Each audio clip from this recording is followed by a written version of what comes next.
Hazrat Ali used to soak barley bread in water and ate it. He said, I lived in this world on 2 breads and 2 decades cloths. He simply liked camel's milk and dates. Ahnaf ibn Qais narrated, once at iftar time, I saw a small bag of barley of Hazrat Ali.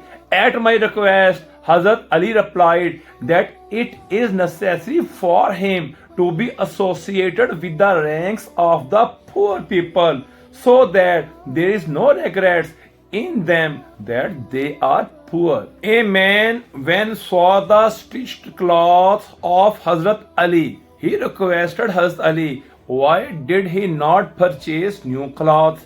On hearing this, Hazrat Ali replied, I am ashamed to buy new cloth, whereas in Kufa many people wore old clothes. Once Hazrat Ali departed towards the masjid.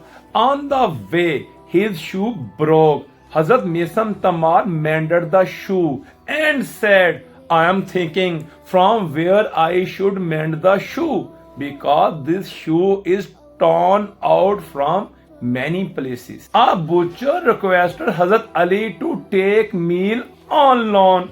On hearing this, Hazrat Ali replied, why not I borrow from my stomach, whom I can feed better than this in heaven. Hazrat Ali was asked, you are Khalifatul Muslimin, why your house is so small? He replied, Haza la yamuta kasir, who has to die? This house is enough. Hence, a person should prepare for the life hereafter, that is, the next world to come.